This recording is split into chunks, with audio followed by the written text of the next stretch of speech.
Le dimanche 11 octobre 2020, tous les fidèles laïcs du vicariat ville de l'archidiocèse de Kisangani en République démocratique du Congo ont été conviés à une célébration eucharistique à la paroisse Bienheureux Isidore Bakanja.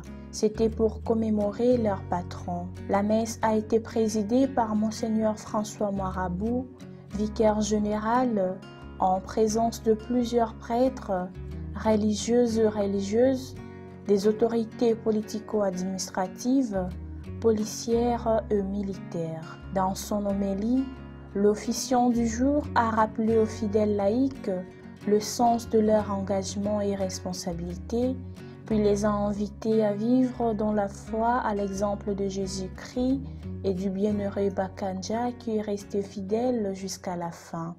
Il nous rappelle que si nous les perdons dans cette vie, nous nous perdons nous-mêmes. Il n'en est pas responsable. Nous-mêmes, nous sommes responsables de notre perte.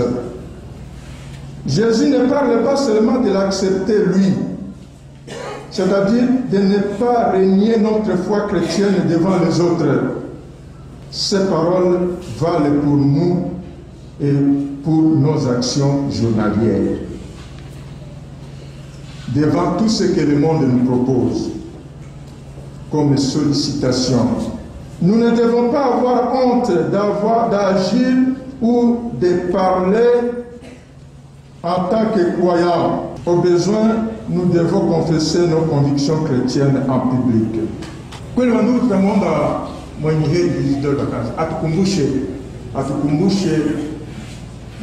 Fazila ya imani ya kweli, imani ya kweli ya kumjenga mtu, ya kutafuta faida ya mtu, ya kujitolea juu ya wengine. Sawa, Kristo alikuja kutuonesha mfano. Isidore Bakanja ya kumtukuza Mungu tukishika magano tuliyomtolea. Kubaki mwaminifu mpaka mwisho. Dunia isimpende Mungu katika maisha yetu. Faida za dunia isitutenganishe na Mungu na isitutenganishe na jirani. Bwana awe nanyi.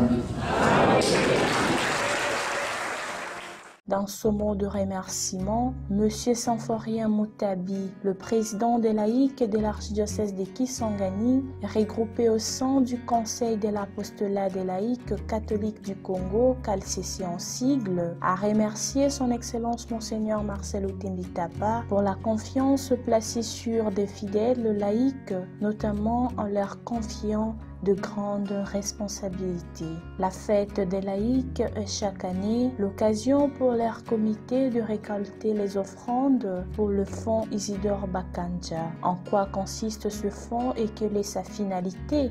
Les prêtres qui se sont déjà consacrés pour répondre à leur vocation dans l'Église, ils ne sont pas nombreux appelés à travailler pour pouvoir s'autosuffire. C'est ainsi qu'on est en train de demander aux laïcs qui assument certaines responsabilités, qui ont quand même certaines fonctions, de bien vouloir prendre l'Église en charge. Et ce fonds Isidore Bakanja, c'est un fonds qui doit contribuer à cette prise en charge aussi de l'Église de notre pays. Et en plus de cela, c'est dans ce même fonds qu'on peut trouver un certain pourcentage pour faire vivre les différents comités diocésains du CALCC. C'est comme ça qu'on demande chaque année que les chrétiens se cotisent une seule fois l'an pour prendre l'Église en charge, contribuer. C'est un fonds qui doit aller à la Synco et un petit pourcentage va rester aussi dans le diocèse pour pouvoir répondre à certains besoins du CALCC. Il peut se faire qu'il y ait des invitations, peut-être on va se retrouver à Kinshasa ou bien dans une ville du pays. Mais comment le comité peut se déplacer s'il n'y a pas ce fonds-là ? S'il n'y a pas la contribution des laïcs. Voilà pourquoi on est en train de mettre en conjugaison toutes ces personnes-là, tous ces chrétiens, afin qu'ils puissent donner le peu qu'ils peuvent trouver pour le fonds Isidore Bakanja. Après la messe, un repas de famille a été partagé entre fidèles laïcs et leurs pasteurs, les prêtres. Rappelons qu'ordinairement, le bienheureux patron des laïcs de la République démocratique du Congo est fêté le 12 août de chaque année. Le changement de date cette année est dû à la pandémie du coronavirus, cette crise qui ravage pratiquement toute l'humanité. Pour Archikis Online, conception Abbé Dieudonné Kambale Kassika. Reportage et commentaires, Yucine Rosalita Katuva. Prise de vue de son et montage, Cédric Sabiti. Remerciements, Son Excellence Monseigneur Marcel Outembitapa, archevêque de Kisangani et président de la Conférence épiscopale nationale du Congo Sanko, aumônerie universitaire, paroisse Saint-Esprit.